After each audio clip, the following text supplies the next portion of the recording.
बात उन दिनों की है जब लंका में युद्ध चल रहा था। मेघनाद के साथ लक्ष्मण जी का बहुत ही भयंकर युद्ध चल रहा था और उस युद्ध में मेघनाद मारा गया। रावण को अब तक जो अपने घमंड में चूर था, लेकिन मेघनाद के मारे जाने की खबर सुनकर वो तनाव में आ गया। रावण को कुछ दुखी देखकर रावण की मां कैकसी ने उसके पाताल में बसे दो भाइयों अहिरावण और महिरावण की याद दिलाई। ये रावण के पाताल में बसे हुए भाई थे। रावण को याद आया कि यह दोनों तो उसके बचपन के मित्र रहे हैं। लंका का राजा बनने के बाद रावण उनको भूल गया था। रावण यह भी भली प्रकार से जानता था कि ये दोनों तंत्र मंत्र के महापंडित और जादू टोने के धनी और मां कामाक्षी के परम भक्त थे। रावण ने उन्हें बुलावा भेजा और कहा कि वह अपने छल बल से राम और लक्ष्मण का सफाया कर दे। यह बात दूतों के जरिए विभीषण को पता चल गई।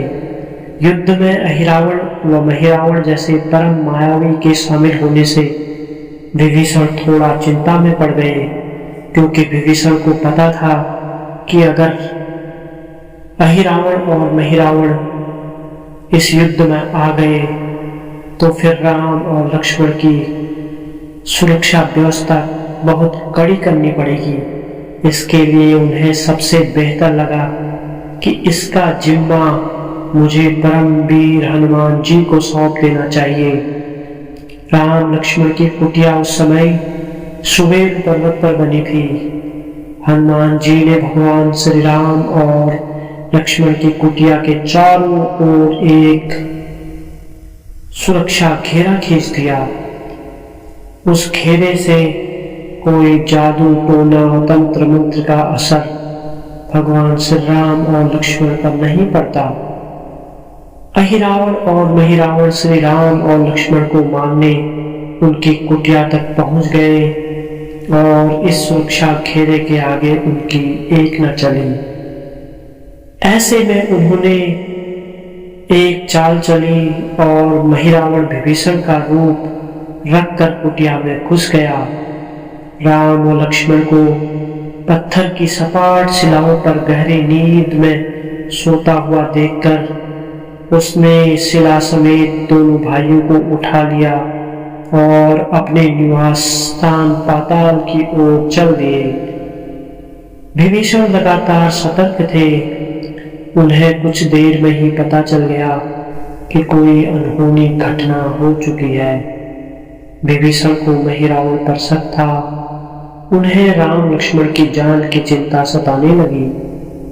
विभीषण ने हनुमान जी को महिरावण के बारे में बताते हुए कहा कि वे उसका पीछा करें और लंका में अपने बलशाली रूप में घूमना तुम्हें सही नहीं होगा। तुम एक पक्षी के रूप में लंका में जाओ और पता करो कि महिरावण राम और लक्ष्मण को कहाँ ले गया।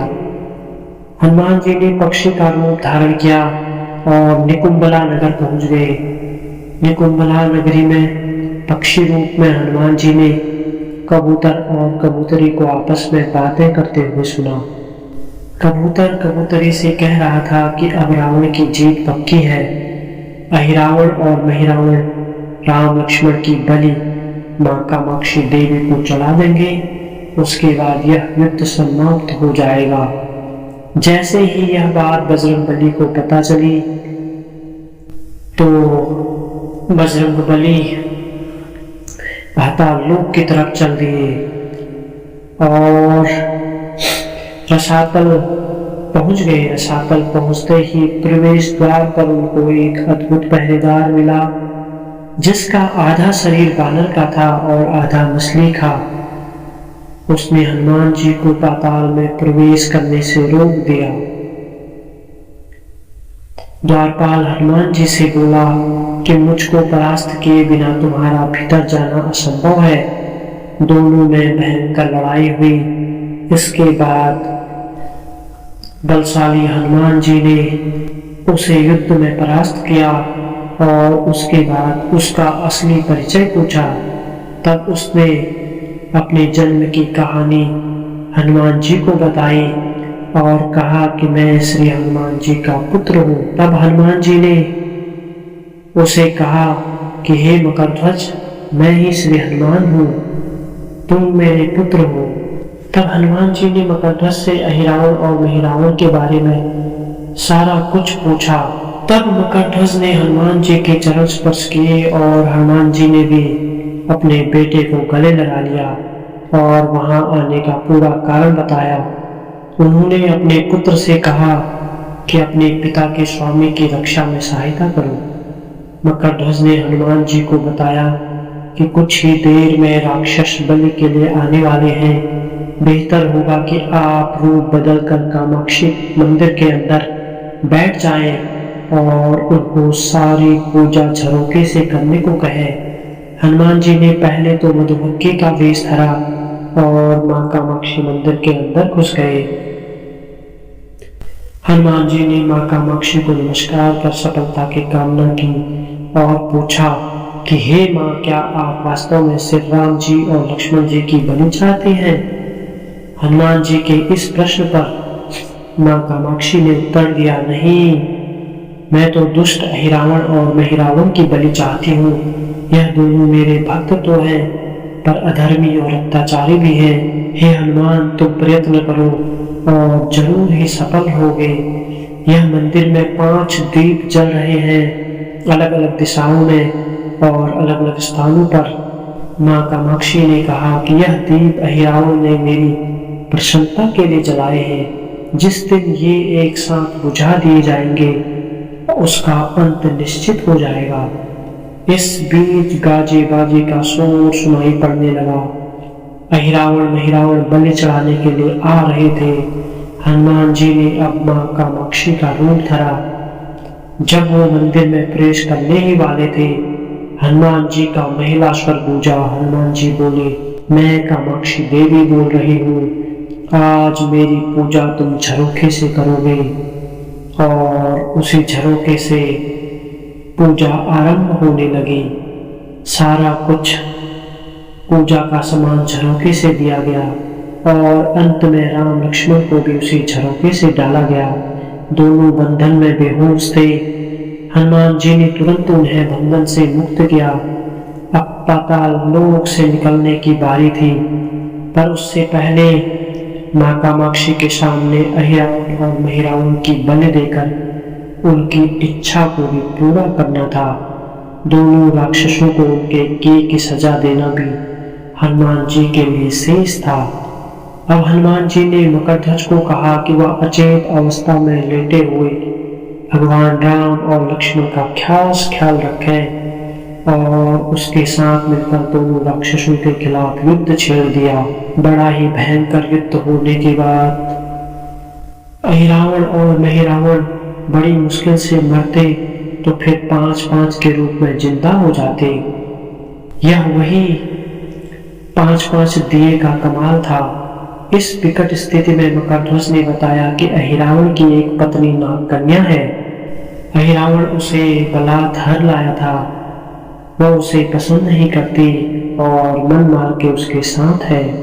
वह अहिरावण की राज जानती होगी। तुम उसके पास जाओ और उससे सहायता मांगो। मकरध्वज ने राक्षसों को युद्ध में उलझाई रखा और उधर हनुमान अहिरावण की पत्नी के पास पहुंचे। नागकन्या से उन्होंने कहा कि यदि तुम अहिरावण के मृत्यु का भेद बता दोगी तो हम उसे मारकर तुम्हें उसके चंगुल से मुक्ति दिला देंगे। अहिरावण की पत्नी ने कहा, मेरा नाम चित्रसेना है। मैं भगवान विष्णु की परम भक्त हूँ। मेरे रूप में अहिरावण मर मिटा और मेरा अपहरण कर यहाँ ले आया, पर मैं उसे नहीं चाहती।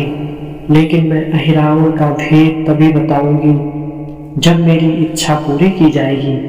हनुमान जी ने अहिरावण की पत्नी नागकन्या चित्रसेना से पूछा कि आप अहिरावण की मृत्यु का रहस्य बताने के बदले में क्या चाहती हैं? आप मुझे अपनी शर्त बताएं, मैं उसे जरूर पूरा करूंगा। चित्रसेना ने कहा, दुर्भाग्य से अहिरावण ने मेरा जीवन बर्बाद कर दिया। मैं अपने दुर्भाग्य को अपने सौभाग्य में बदलना चाहती हूँ। अगर आप मेरा विवाह श्री राम से कराने का वचन दें तो मैं अहिरावण का सारा रहस्य तुम्हें बता दूंगी। अब हनुमान जी सोच में पड़ गए कि मैं कैसे इसको वचन दे दूं, लेकिन हनुमान जी को श्री राम और लक्ष्मण को भी बचाना जरूरी था, इसलिए उन्होंने एक उचित निर्णय लिया। हनुमान जी ने एक ऐसी राह निकाली कि जिससे सांप भी मर जाए और लाठी भी न टूटे। हनुमान जी बोले, तुम्हारी शर्त स्वीकार है, पर मेरी भी एक शर्त होगी। यह विवाह तभी होगा जब तुम्हारे साथ भगवान राम जिस पलंग पर आसीन होंगे वह सही सलामत रहना चाहिए। यदि वह टूट गया तो उसे अपशकुन मारकर वचन से मैं पीछे हट जाऊंगा। जब महाकाय अहिरावण के बैठने से पलंग नहीं टूटता तो श्री राम के बैठने से पलंग कैसे टूटेगा? तो चित्रसेना ने कहा, दोनों राक्षसों के बचपन की बात है। इन दोनों के कुछ शरारती राक्षस मित्रों ने कहीं से एक भ्रामरी को पकड़ लिया। मनोरंजन के लिए वे उसे भ्रामरी को बार बार कांटों से छेड़ रहे थे। भ्रामरी कोई साधारण भ्रामरी नहीं थी, वह भी बहुत मायावी भ्रामरी थी, किंतु किसी कारणवश वह पकड़ में आ गई थी। भ्रामरी की पीड़ा सुनकर अहिरावण और महिरावण को दया आ गई और अपने मित्रों से लड़कर उसे छुड़ा दिया। मायावी भ्रामरी का पति भी अपनी पत्नी की पीड़ा सुनकर आया था। अपने पति की मुक्ति से प्रसन्न होकर उस भौरे ने वचन दिया कि तुम्हारे उपकार का बदला हम सभी भ्रमर जाति मिलकर चुकाएंगे। ये भौरे अधिकतर उसके सैन्य कक्ष के पास रहते हैं। ये सब बड़ी भारी संख्या में है। दोनों राक्षसों को जब भी मारने का प्रयास हुआ है और ये मरने को हो जाते हैं, तब भ्रमर उनके मुख में एक बूंद अमृत का डाल देते हैं। उस अमृत के कारण ये दोनों राक्षस मरकर भी जिंदा हो जाते हैं। इनके कई कई रूप उसी अमृत के कारण हैं। इन्हें जितनी बार फिर से जीवन दिया गया उनके उतने नए रूप बन गए। इसलिए आपको पहले इन भौरों को खत्म करना होगा। हनुमान जी रहस्य जानकर लौटे। मकरध्वज ने अहिरावण को युद्ध में उलझा रखा था, तो हनुमान जी ने भौरों का खात्मा शुरू किया। वे आखिर हनुमान जी से कब तक लड़ पाते? अंत में सारे भ्रमर खत्म हो गए और जो एक भ्रमर बचा था वह हनुमान जी के चरणों में लौट गया। उसने हनुमान जी से प्राण रक्षा की याचना की। हनुमान जी पसीज गए। उन्होंने उसे क्षमा करते हुए एक काम सौंपा। हनुमान जी बोले, मैं तुम्हें प्राण दान देता हूँ, लेकिन एक शर्त है कि तुम यहाँ से तुरंत चले जाओगे और अहिरावण की पत्नी के पलंग की पार्टी में घुसकर जल्दी से जल्दी उसे पूरी तरह खोखला बना दोगे। भौरा तत्काल चित्रसेना के पलंग की पार्टी में घुसने के लिए प्रस्थान कर गया। इधर अहिरावण और महिरावण को अपने चमत्कार के लिप्त होने से बहुत अचरज हुआ और उन्होंने मायावी युद्ध जारी रखा। भ्रमरों को हनुमान जी ने समाप्त कर दिया। फिर भी अहिरावण और महिरावण नहीं मर रहे थे। यह देखकर हनुमान जी कुछ चिंतित हुए, लेकिन तभी उन्हें कामाक्षी देवी का वचन याद आया। देवी ने बताया था कि अहिरावण और महिरावण के पास सिद्धि है, जब पांचों दीपक एक साथ बुझा दिए जाएंगे तभी वह नए नए रूप धारण करने में असमर्थ होंगे और तब उनका वध हो सकता है। हनुमान जी ने तत्काल पंचमुखी रूप धारण कर लिया। उत्तर दिशा में वराह मुख, दक्षिण दिशा में नरसिंह मुख, पश्चिम दिशा में गरुड़ मुख और आकाश की ओर हरगीमुख एवं पूर्व दिशा में हनुमान मुख। उसके बाद हनुमान जी ने अपने पांचों मुख द्वारा एक साथ पांचों दीपक बुझा दिए। अब उनके बार बार पैदा होने और लंबे समय तक जिंदा रहने की सारी आकांक्षाएं समाप्त हो गई थी। हनुमान जी और मकरध्वज के हाथों शीघ्र ही दोनों राक्षस मारे गए। इसके बाद उन्होंने श्री राम और लक्ष्मण जी की मूर्छा दूर करने के उपाय किए। दोनों भाई होश में आ गए। चित्रसेना भी वहां आ गई और हनुमान जी से कहा, प्रभु अब आप हिरावण और मेहरावण के छल और बंधन से मुक्त हुए, पर इसके लिए हमें इस नागकन्या की सहायता लेनी पड़ी थी। अहिरावण इसे बलपूर्वक उठा लाया था। वह आपसे विवाह करना चाहती है, कृपया उससे विवाह कर अपने साथ ले चलें, इससे उसे भी मुक्ति मिलेगी। श्री राम हनुमान जी की बात सुनकर घबराए और थोड़ा चकित हुए। इससे पहले कि वह कुछ कह पाते, हनुमान जी ने कह दिया, भगवान आप तो मुक्तिदाता हैं। अहिरावण को मारने का भेद इसी ने बताया है। इसके बिना हम उसे मारकर आपको बचाने में सफल न हो पाते।